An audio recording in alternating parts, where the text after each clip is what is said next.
Hi, everyone, and welcome to the Illustration Department podcast. My name is Giuseppe Castellano. In this podcast, I talk to folks in illustration, graphic design, publishing, animation, and other creative fields about their work, the lessons they've learned, and the bumps and bruises they've experienced along the way. In this episode, my guest is Arabelle Liepold, Executive Director of the Society of Illustrators. When the Society was founded in 1901 as something of an old boys' club, its credo was to promote generally the art of illustration and to hold exhibitions from time to time. Times have changed for the better. Among other topics, Arabelle and I talk about the past, present, and future of the Society. We discuss why any illustrator outside of the New York area should consider becoming a member.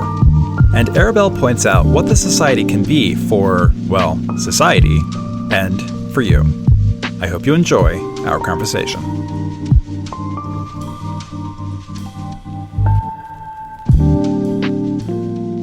Thanks for inviting me. Of course. I feel very honored. I saw the list of past speakers, so I'm like, oh no. You probably meant to write to someone else. Yeah, that's a tactic. I'm trying to increase your anxieties, trying to get you. Yeah, it's very intimidating to be. You're fine. I'm sure you've on done the same podcast as Seymour Quast. Yeah, you've done more stressful things, I'm sure, in your life than this. I have a suggestion to make, Arabelle. Yeah. I was in New York a few weeks ago, spending some time with friends. One's an illustrator and the other's an art director. We were going to go to the Society to check out the New Yorker exhibit, assuming it was open on a Friday night. It wasn't. No, we only open Wednesdays through Saturdays from 11 to 5. But since we're hosting so many events, it's almost usually at least once a week on Wednesdays, we have our sketch night. So we're always open late. And then usually Thursday, we're hosting an event. So regular evenings that we're open, it's very rare because we're such a small staff. Yeah, I That's assumed pretty it was much a the staffing reason. issue. Yeah, exactly. Because we're only 10 people. Right. So that is basically the main reason that even our front desk person, she has to come back on Saturday, and the custodian, and I was about to suggest maybe somebody can volunteer, like an internship or something, but what I did, but we can talk about that later too, but I introduced we called them happy hours first. We now call them museum mixers because it's really more than an hour. And it's like once a month, we open the Society also on Thursdays. We open it from 5 to almost 10 o'clock at night, free admission, and everyone can just come and go. And we usually pair it with an opening. So people also have the opportunity to see the newest exhibit, have drinks. I usually book a band. So that way I feel at least we can make up a little for the fact that, we're closing very early. It's not very friendly for people who have a job. That's my suggestion. At least on Friday night, keep it open till 10 so people can just, after work, head over to the Society, check out some stuff, especially for people who don't live within subway distance. You know, maybe they live in New Jersey or upstate or whatever. When I think of the Society, of course, there's the history, the Rockwell over the bar. Everyone talks about that. There's sketch night, which I used to go to when it was held in the attic, run by Leo, and it cost $5. This was like 20 years ago. Yeah. There's a newly launched holiday craft fair. Congratulations on that. The original art show exhibited for the first time at the Bologna Book Fair. Congratulations on that. Thank you. People may not know, or people may know, that MoCA, one of the largest comics festivals, is hosted by the Society. So it isn't just a museum, in other words. Yeah, no, it's so much more. And I feel we really worked hard to also expand our outreach because I think in the past, traditionally the Society was, the way it first started was really like a members only club. Oh, yeah. And then it became a museum in 81, but it was still very like member focused and an organization by illustrators for illustrators. And we really worked hard to, open it up to the public because, yes, we're still there for the illustrators, but we also want to get the public interested in illustration and someone who might not even, have any like connection to illustration at all. Similar to when you go to the Met or MoMA, you don't have to be like a fine artist. So in a way, we want the same. And I know the building is always as beautiful it is, and the location too. Right. It's also a challenge because it always looks like this club, and then you have to ring the bell and you get in and it says Society. So the word Society itself makes it sound a little more exclusive than we sometimes want it to be. So all these like new things like the holiday craft fair and also being in Bologna, we hope to really, we open our doors to the entire community in New York, but we can't just take it for granted that everyone is coming to New York. Right. We also, in a way, want to go out into the world. Yeah, I used to live in New York. I lived there. I lived in New York for 21 years, and I would go to the society all the time. Original art shows, events. I was asked to speak on several occasions there. So yeah, it was I wouldn't say weekly part of my life in New York, but easily bi-weekly. And it's still like that for many people. I feel it's like a home, and they come here, especially sketch night. You see really a lot of regulars. Like it's, I would say 80% are usually the same guests who are attending every single sketch night. And then the happy hours or museum mixers, they brought in a whole new crowd of people. And so did the holiday craft fairs. Yeah. And that's good because then people come back and they tell their friends about it. Right. And we also started doing more partnerships with local organizations so we can tap into their followers. And it really helped. Yeah, I was one of those regulars until I had kids. And then I couldn't pull away. It's like Norman Rockwell, Dean Cornwell, Charles Dana Gibson, or my children. I chose my children. Yeah. It was a good choice. You said moving to New York from Seattle and stepping into the role of executive director at the Society of Illustrators in 2023 was one of the biggest risks you've taken in your career. Yeah. How so? I just felt it was very daunting in a way. It's like I'm a non-American, I'm a non-New Yorker, I'm a non-illustrator. And I had just moved to New York pretty much a few months prior to taking the job at the Society of Illustrators. Mm-hmm. And then you enter into the oldest nonprofit organization dedicated to the art of illustration in America, and big names, Rockwell and Charles Dana Gibson, you just mentioned it.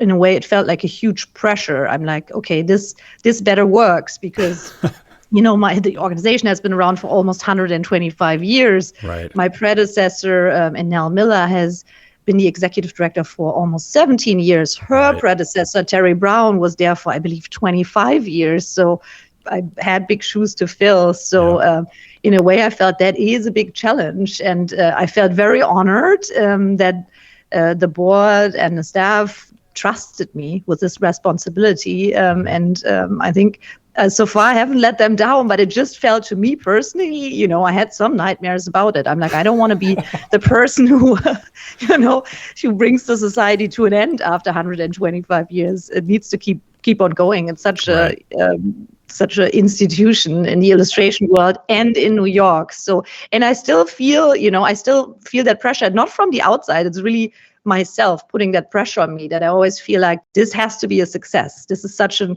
important organization. And I was trusted with the job of being the executive director. And I love my staff and our board members and the whole community. So I better not let them down. Having done a little research on you and seeing your credentials, I have a feeling you're not gonna end the Society of Illustrators. I think that's a decent bet. Yeah, with every day I'm here, and time has been flying. To be honest, it's been almost almost coming up to 2 years now, and time has been flying. And I mean, as the saying goes, time flies when you're having fun. And I think that's really true for the Society of Illustrators and all the staff here. I mean, we work hard, but it's super rewarding. And, the illustrator community has really been so welcoming to me. So in a way, that helped me get confident very fast. And that this is, they're open to ideas, the new things that I implemented. There was never anyone saying, no, you can't do that. So in a way, I was also surprised about a traditional organization and being so open to change. So I feel the society is very adaptable and very open to ideas. That's good to hear. Mm-hmm. For folks who are listening who may not be as familiar, the society is housed in an 1875 townhouse in Manhattan's Upper East Side, 63rd and Lexington to be exact. There are good reasons for an illustrator within striking distance who is familiar with the society to be a member. They can attend events, see exhibitions, take advantage of sketch nights like I used to, etc. Yeah. Why would an illustrator living in Munich join the society? What value is there for them other than supporting it? What value is in it value is in it? Why doesn't that sound right? What value is there for maybe me, who I couldn't get to New York once a month, let alone maybe a couple times a year. I mean, what makes it very attractive? I think we have different levels of being a member. The professional level, as a professional illustrator, you get discounts at entering all our competitions. And, even let's say you are an illustrator in Munich, the annual show is open to international illustrators. So you get a good discount on entering this. You get a good discount on entering the original art show, the children's book illustration. You get access to digital content. For example, for Mocha Fest, the panels that we host, they're made available to members exclusively. And you still get access to like networking opportunities. And so there's still this feeling of being part of a community. And then even it's a more bureaucratic aspect of it. But if you are an international illustrator, and you are a member of the Society of Illustrators, we can actually help to, support your visa if you choose to. If you try to come to the US and live in New York, we write visa support letters too to help our illustrators actively to get their visa to come to the US. So there is still this like huge support network, even if you're not in New York. If you're in New York, of course, there's even more to it. But even just the annual shows and the reception for part one of the annual show that just got up is happening in 2 weeks, and there's people always coming from all over the place. And then that's also important to say, we do have our own members competition, our members show, and that's exclusively only open to members, and they can submit, and it doesn't matter where they live. And then we always host it on the second floor each year usually between October and December. So that's also a fun way of being part of the community, that your art will definitely be on the wall. And it's not as competitive as, submitting your art to the annual show. Yeah. Your first couple of days, maybe your first couple of weeks, I'm sure there were a lot of surprises and wow moments and, maybe some anxiety dreams, like you said earlier, and stressing out and whatever. But what do you remember being like the most surprising thing? Like, what were you most wowed by when you walked into that building? I mean, maybe it was the building itself. I remember when my predecessor gave me a tour through not just the official gallery spaces, but really, the fire stairs and everything and the entire building. And it's so old. I think that was sort of a surprise, because I knew it was an old building. But I think up until then, I didn't know how old it actually is. It's really like a living part of New York history. And it's a beautiful building, but it also comes with its challenges. So it was pretty quickly that I was aware this is not just, running a regular museum. You also inherit the building in a way, and the building is constantly, there's repairs, there's unexpected expenses. So that's something that is definitely always also a part of the job, that we have this beautiful building, which is, we're very thankful for it. At the same time, it can be a challenging situation, like, when the ACs break, or we have the permanent collection on our 5th floor. There's 3,500 pieces of valuable art, and our only temperature control is an AC unit, so it cannot break. And so this was, when we did the walkthrough, I realized, oh, wow, this is like sort of the society itself. Running a museum is one thing, but also in a way, like managing this building is a whole other story. Is it a historical landmark? I think it's not officially registered as a landmark, which I always think is a little sad, because we do get approached by developers actually quite a bit, who always try to convince us to sell. And first of all, I think the building and the society is so closely interwoven that it will be very difficult to, set up a different Society of Illustrators in a different place and have the same uniqueness and charm. It would mean that the developers would probably just bulldoze it and build something new. Yeah. So I don't think it is really protected. You would think so, being almost 150 years old, and it's the old carriage house of J.P. Morgan's secretary. So there's all these stories to it, and Norman Rockwell was a member, but that still means, like, I know if we would sell, this building would be gone. So I almost see it as my personal responsibility to keep the society here. And it's also something that is always part of the tours we give. We show the art, but we also always tell the stories around the building. And, So that's an important part. But we turn 125 next year, and we want to use that sort of to also see how we can update the building, because definitely there are some issues. We are not accessible. That's the biggest issue. Right. And that means what I mentioned earlier, we want to be here for the entire community. In a way, not being an accessible building keeps us from doing that. Oh my God, I just had like a mini nervous breakdown when you said developers. That's just crazy. However, if you ever decide to just say, you know what, let's just sell and we need to move the society, may I recommend closer to my house? That would be nice. People often think even the Upper East Side is too far. So, whenever there were talks about, should we ever consider moving? Right. I think the Upper East Side was always mentioned as an extra challenge to get younger crowd here and the college students. And so, unfortunately, we can't come closer to you. All right. I tried. Well, I mean, come on, younger students. Are you kidding me? It's off the F line. I know. It's very convenient. There's two subway lines. What's the other one? I always take the 6 line. It's 3 minutes walk from here. And so, off the F all and the the 6. buses Come on, stop please. by. All the other museums are around, and we have partnerships with some of them. So actually, it feels like the right spot to be. And once a year, once a year, we go to Chelsea and host Mocha Fest. So in a way, that's a way for us to also approach other neighborhoods in New York. This podcast is produced by the Illustration Department, a global leader in online education for illustrators. Visit illustrationdept.com for offerings like mentorships and portfolio reviews, testimonials, our alumni showcase, our best-selling Substack, and more. That's illustrationdept.com. And now, back to our conversation. Let's talk about making sure that you guys don't run out of money fixing air conditioners and whatnot. Let's talk some numbers. There are 16 or so annual exhibits, over 100 events, 25,000 people visit the society every year. Yeah.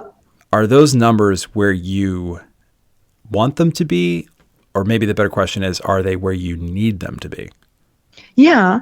I mean, we could always have more visitors, of course, coming to the museum on a regular basis during the day. But as you mentioned earlier, it's also, of course, the opening hours are challenging. So we would certainly get more people if we were open longer, but then you have to hold that against what does it cost to have more staff to cover these hours? So in a way, it's always especially as a relatively small nonprofit with a small staff, it's always juggling numbers around to see, is it really worth it to stay open longer? Right. But the numbers of regular visitors, we can easily welcome, of course, more people into the building. On the other hand, the amount of events we're hosting, and then add to it something like Mocha Fest with 8,000 visitors over a weekend, or the Holiday Craft Fair where we have 500 visitors. In a way, those events bring in the numbers that we want and sometimes even surprise us. We just opened the New Yorker cartoon exhibit that Liza Donnelly curated, and it was one of those free. Yes, I saw that. I was very happy to see Liza, and I listened to the episode with Liza. So that museum mixer night where we opened the doors, it brought in over 500 people. So that's, that was, I didn't even know the house can fit 500 people, the building. But in a way, these events really bring in a lot of people. And the more partnerships we're doing and the more visible we get and the more outreach we do, we bring in more and more people. So numbers have been going up steadily. Good. But during the day, I mean, if you come here during the day, we have lots of workshops and school visits. So the building always feels full. But I know for sure, if we were to be open, even the Friday nights, yes, that would certainly bring more regular people in. But I feel in a way we make up for it by hosting all these events. So there's a good stream of people. So everyone was saying we should not be on the Upper East Side. I feel it's a good location. Yeah. I was talking to Annelle Miller once years ago. I was talking to her about her role at the society, and she said a great deal of her job involved fundraising, writing grant proposals, upkeep on the building. Assuming that increasing and or creating revenue streams are front of mind for you, I feel like that's a safe assumption. What other ways are you planning to or at least thinking about the possibility to ensure the society's financial health? I mean, is it as simple as we need more members? Yeah. I mean, membership is that's something, that's very steady and you can rely on it. But yeah, fundraising is definitely, it all comes down to fundraising in the end. But it's not so much, I mean, it's individual donations really make the difference. Mm-hmm. But we also get grants. We get grants from city, we get grants from the state. So that really helps, especially with all the educational programs that we host, because we have a huge amount of public programs like the 100 events you mentioned. They're all open to the public. But there is also like a parallel world happening during the day in the morning hours where we host on Saturdays too, where we host workshops with kids, or we work with New York parks and bring kids in from underserved communities to do art academies here.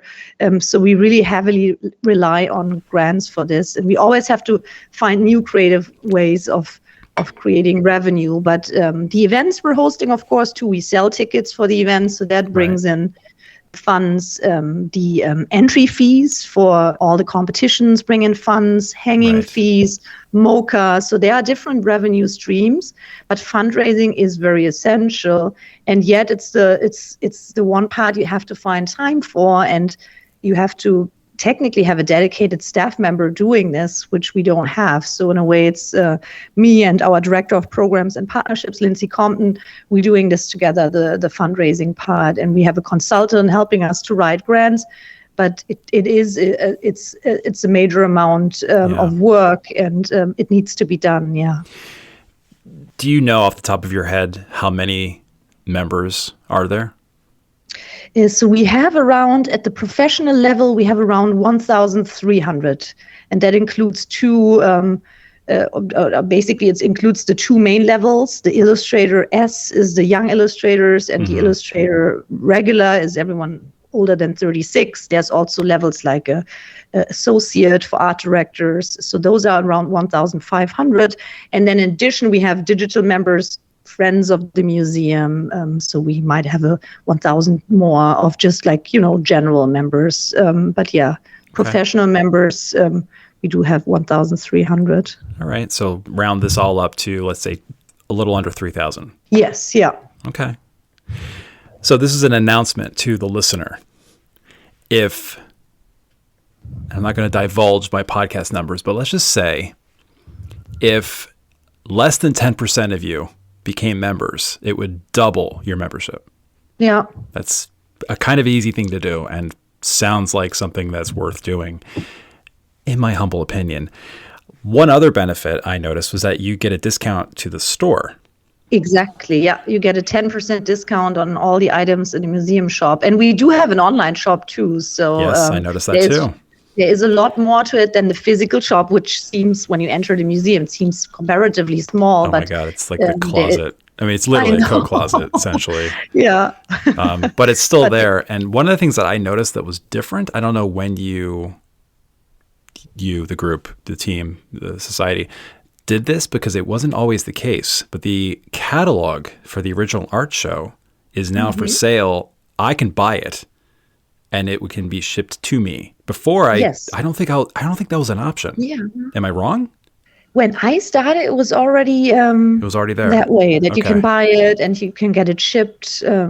What I changed last year is that it's now like a perfect binding, which seems to be a tiny detail, but since there's so many pieces in the show now each year, it's hugely popular. We had a record high number of submissions this past original art show, which just came down. We had over, I think, almost 850 submissions, and of those, 250 made it into the show, which is wonderful. And I thought that might have to do with our appearance in Bologna, actually bringing the original art show to Bologna to be visible to an additional 40,000 international illustrators, because we encouraged them to apply. So that might have played a difference.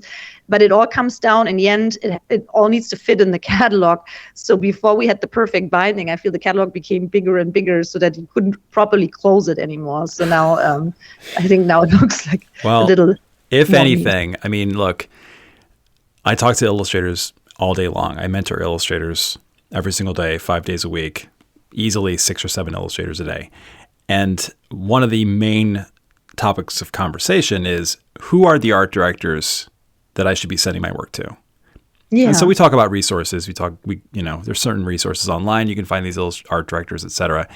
One of the greatest, sneakiest resources for art directors is the original art show catalog, because every piece that's in there is accompanied by who art directed it.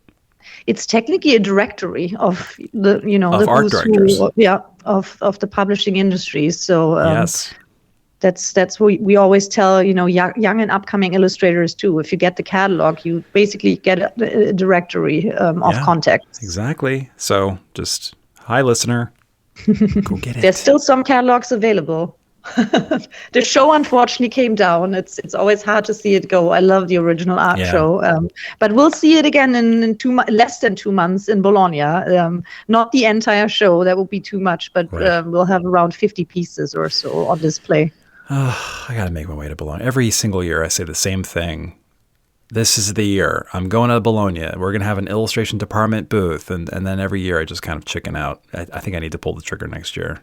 Yeah, I mean, we were there the first time as the society last year, but also me personally. I had not been to Bologna before, and it was just mind-blowing. And we're very lucky about the partnership with Bologna Book Fair, because they basically dedicate what they call the Illustrators Survival Corner to us. Yeah. And it's a mix of like exhibition wall space that we can use, and then also classrooms. So we organized the whole program around it, and we'll do that again this April. So there will be portfolio reviews and panels and workshops, and everyone seems to be there. So we don't even have to fly the illustrators in. They're already there. Yeah, my dream is to go there, have a booth for the illustration department, and then have a podcast recording on site somehow, maybe with the Bologna Book Fair organizers or illustrators or something like that. I would love to record a podcast there. Maybe one day that'll happen. Turning our attention from the future to the past, the society's had a less than stellar history, to say the least, where women are concerned. Yeah. For example, the society was founded in 1901. In 1958, Norman Rockwell became the first inductee into the newly formed Hall of Fame. Over the next 20 years, a man was honored. In 1979, the first woman, Lorraine Fox, was finally inducted. I was 2 years old. I was walking and talking when the first woman was inducted into the Society of Illustrators Hall of Fame. Here's another example. The Hamilton King Award was created in 1965 by, and this is how it's written on the website, Arabelle, so you may want to check in on this and maybe fix it. It was created in 1965 by Mrs. Hamilton King. Hamilton King, for anyone who doesn't know, was an illustrator. Yeah. There's no mention of her name. Yeah. Which I believe is Hildreth. I could be wrong, but I'm pretty sure it's Hildreth Halsey, his second wife. Anyway, a third example. Out of 81 recipients of that award, of the Hamilton King Award, there have been 81 recipients. 8 are women. When Diane Dillon won, her husband won. Yeah. So none of this is meant to be placed on you. And Nell and a few others before her have done a fantastic job of fully pulling the society out of the boys' club days. I mean, there were photographs. I remember going to the society, you see photographs of just like all dudes, all white dudes, all in tuxes. It's still, if you walk up our stairs, especially to, from the 3rd floor to the 4th floor, because as you might know, it's a tradition. Every board president, usually the term is 4 years. And then it has been the tradition that whenever you end your term, you pick an illustrator of your choice to get your portrait done. Right. And that's just, in a way, I mean, the portraits are beautiful, and they're also different because of the different illustrators that drew them. But we have them here on the walls, and that's good. We want to, of course, preserve that part of the history, but it makes it like painfully obvious that for many, many years there was no female board president. No. So then you walk further up, and Diane Dillon then was a board president, and you see like another female face. But in the history of the Society of Illustrators, that's wonderful. We're on the right way. We have a female board president, Leslie Kober, I'm the third female executive director. And so our board is, there's a great diversity there in gender and race and age and background. So we're getting there, but it's if the walls speak a different story if you walk up our stairs. It's and very obvious. The president, they did fantastic jobs. And it was a different time of history, but it's definitely a different time. Similar to, I'm not sure if you ever saw the tiles in our library. They're beautiful. They're also part of our history. I believe it was a project started in the 40s that Illustrator members met at the society to create little tiles, and now we have them all around the fireplace. But we also always say when we give a tour, they have to be seen in context of the history. They were clearly designed by men, and some of them didn't age well. So I'm sorry, I don't mean to laugh. That's just like, okay. We did this same project with the tiles for the 100th anniversary of the society in 2001. So these tiles are also on site. They're now part of an office of our operations manager. So these tiles look refreshingly different, And then I'm not sure if for our 125-year anniversary, maybe there were thoughts about recreating the tile or like reliving the tile project again. Leslie Coburn and I talked about it because I think that's such a fun tradition, and they would look so different again too. So in a way, I almost want to keep this project going to just see how much the society also evolved and adapted over time. And right. So the personnel and the staff and the board, but also, the art itself on the wall, to have this step from, it was very traditional and the golden age of illustration. And now it's getting more and more, we have digital art, we have the relatively new category in our annual show of animations. So everything's constantly evolving. So that's great. But as you see, there's still some, skeletons in the closet. Thanks for pointing out the website. Double check my work. Double check my homework. I'm pretty sure it's Hildreth Halsey. Yeah, no, yeah. I totally believe you, and we didn't no mean intention, but no, I know it's been like that for years. Yeah, it takes a minute, especially for an organization that big. It takes a minute to update websites and whatnot. It's the same with our official name. I'm not sure exactly which year, but the Society of Illustrators and the Museum of Illustration that we're running. The Museum of Illustration was named Museum of Illustration, but the original title was Museum of American Illustration. And I think that's not that long ago that we took out the American just to also reflect how international it now is. The competitions are, the majority of the artists are international illustrators. So it's not, again, something that should make it sound less exclusive, that it's now the Museum of Illustration, but you always still see the name floating around somewhere. So it will probably take a while. Man, that would bother the hell out of me. I'd be scouring the internet every morning while I'm drinking my coffee. Like, oh, I found one. Should we talk about AI, or can we just stay on the nice side of the sunny side of the street today? I know it's always a topic. And I just basically, when I mentioned how the society was evolving from traditional art only to digital. That's where my brain went. Yeah, there's the next change there. That is also part of when I came on board. I came on board, of course, at a time where this is more relevant than ever, which adds an additional challenge because, that's always the elephant in the room. It's there with everything. We don't allow AI in our competitions or at MoCA, but it is there. It's not going away. So. Yeah, it's not going away, but I think the very least people like me can certainly do, and folks like you, and you're doing it for sure, is just call out how illegitimate it is. Exactly, yeah. And really to especially during our events and also during the award ceremonies, to just celebrate the humans in the room and the human art. And exactly. I saw someone earlier this week post something online about what generative AI is, and it's such a good analogy. It's a slot machine. Yeah. The difference between, human-made illustration is, let's say, playing poker. Yeah. Lots of thought, strategy, different ways to approach things, reaction, problem solving. Generative AI is sitting down at a slot machine and thinking that you're a poker player. Well, there's something so uncreative about it. Yes, That exactly. it's, in a way, it makes me hopeful that, even if it has the tools it needs to create art, it will always lack the creativity. Exactly. And even if it tries to get the intellectual property of someone, it will, we have to make sure we call it out. Yeah. Well, that's what we're going to do. Speaking of good humans, I do want to take a minute to give like a posthumous brava to author, artist, agent, mentor, and champion for children's book creators, Dilys Evans. Yeah. She passed last year.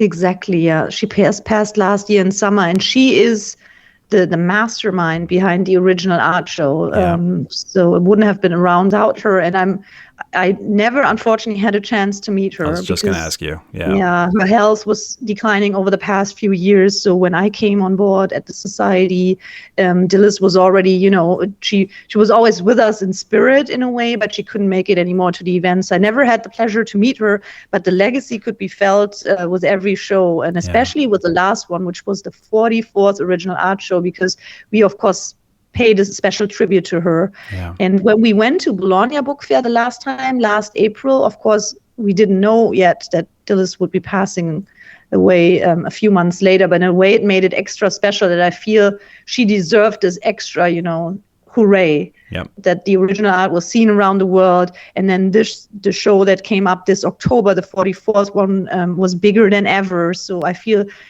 she left the world of illustration when the original art show was at its best, and she helped make it this, and she helped make the children's book illustration really being recognized as art. Oh yeah, I wish I had a chance to talk to her as a fellow mentor, educator, and fanatic for children's books and its history, its creators. I think we would have had a lot to talk about. Yeah, it's one of the ones I missed on the podcast. I really wish I don't know why I never reached out to her years ago when she could have spoken, but oh well. It's funny. I didn't have this in my notes, but just the way you're describing the number of people who've submitted work to shows and the reaction the exhibitions are getting, it seems as if you have maybe more visitors this year than you did last year. That doesn't sound to me like an industry that's dying.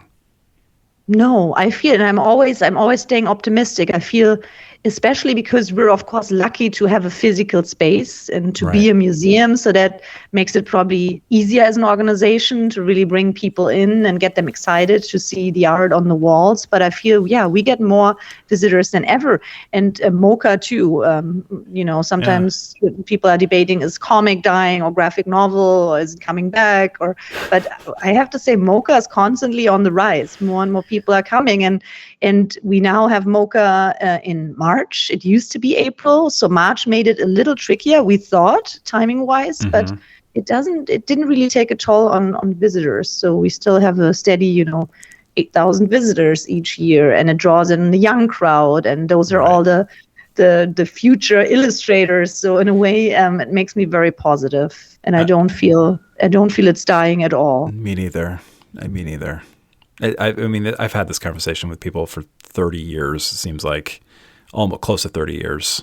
Illustration. Oh, this is the year after 9/11. Oh, was the publishing industry going to die during the recession? It's always. It seems like I don't know why everyone seems to want to kill illustration, but it's been around forever. It's literally the first thing we did when we could do stuff was illustrate. Yeah, and it's even more relevant than ever in a way, I feel. I mean, first of all, I feel it's almost seen more as, it's not seen as just commercial art anymore. It's more crossing over to have become its true art form. But also I feel, especially in these geopolitical crazy times with everything happening around the world, I think illustrators are such an important part, and they use their voice in politics, and they question the status quo, and they cut through the noise. And so I'm always I'm always amazed to see that too. So we have a few exciting shows coming up at the Society too, for example, with Edel Rodriguez. And I mean, I love Edel's art, and it helps us through these times, I almost feel. Right. Or someone like Steve Brodner to, to see his illustrations. It's almost like a way of fighting back through art. I have a story about that bar. That bar has a very special place in my heart. It was always a great place to sort of congregate and talk to other illustrators and designers and things. It's just such a lovely little space. And then you have that, obviously, the overwhelming, huge Rockwell just hanging over your head. It's pretty amazing. But there's one memory I have of that bar that I will never forget. It was when Trump won the first time.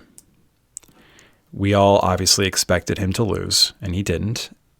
So the next day we all walk in, and I could easily sense that the entire design team, they were shocked and sad and just didn't know what to do, didn't know what to say. They were barely even working. I mean, I'm their manager. I managed a giant design team at Penguin, and I was walking around checking in on them, and you could just see that they were completely out of it.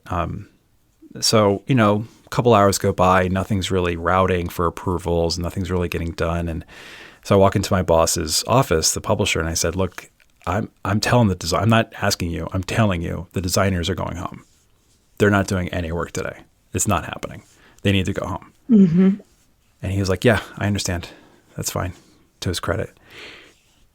So then I pulled the designers together and I said, look, guys, go home, half day. And I told them, you'll get paid the full day. It's just like a regular work day, money-wise, but go home. Mm-hmm. I'm going to go to the Society of Illustrators. Whoever wants to come with me, let's go. Whoever wants to go home, I'll see you tomorrow. And most of them came.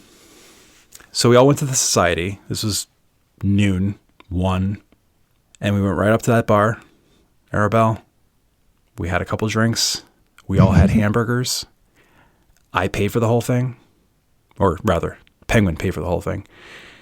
And it was great. And the whole point of it was, I want to look at some good art. I want the designers to just look at something good, because they were shocked. They were sad. And it was like a nice little reprieve. And not to be too dramatic about it, but that's exactly how it went down. Yeah, and that's how I feel about the Society of Illustrators too. I always feel, maybe it is because it's a historic building, and it's a little away from all the sound, and especially my office is facing to our backyard, so it's very quiet and peaceful. I always feel like it's like a time capsule. Yeah. I'll step in here, and it's really like escapism for me. I can sort of forget about everything that's happening outside, and I always feel like everyone who comes here, it's usually in a way like, of course, again, like we're surrounded by art that also provides commentary on what's happening in the world. But at the same time, it feels, in a way, I don't know how to describe it. It feels like being in a womb in this building. Nothing else really matters. It's like its own microcosmos. So I feel if the world around us is collapsing, you'll definitely find me at the Society of Illustrators. And we have everything we need at the bar.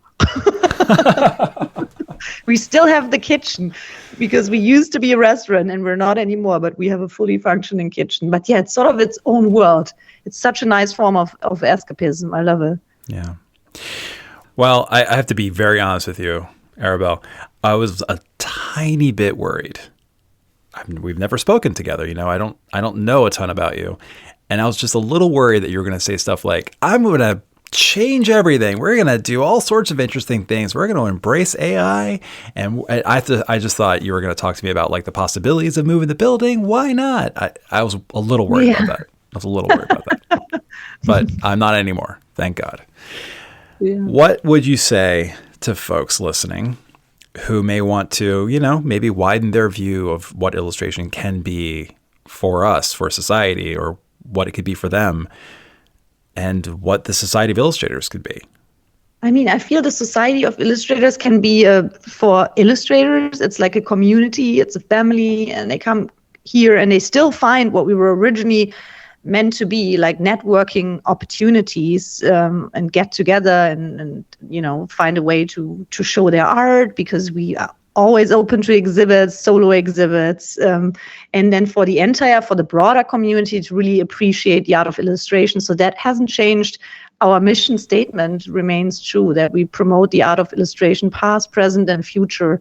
And although the medium and styles change over time, we're still true to that mission, to give back to the community and to be a home to illustrators. And that's why I feel it's important to have this physical building here, and not like an average gallery building that's more corporate, but really this like quirky home in a way, with the bar where people gather, and the Rockwell above the bar, and the piano. And it's really, I feel it's a very welcoming space. So I hope people take advantage of it for the next 125 years. Who knows, the art on the wall will change. The president's portraits will hopefully become more diverse over time. So it will be very interesting. I won't be around anymore in the next 125 years from now, but I would be very curious to see if we're still in this place. If anything, the biggest challenge is probably to find space on the walls, because we're really running out of space. But yeah, it will be interesting to see how the society adapts. But I feel, as I said earlier, we've always been adapting, made it through the pandemic. My predecessor did a fantastic job, because that must have been a huge challenge. So we'll master the next challenges as well. And I feel as long as we stay a welcoming and inclusive space, people will always be curious and want to be part of the community. To learn more about the Society, visit societyillustrators.org. If you find value in this podcast, consider supporting it via our best-selling Substack or Patreon. While each offer different benefits, both provide access to dozens of exclusive episodes we call Extra Credit. You can find links to both on our website or show notes. Thank you so much for listening. Until next time.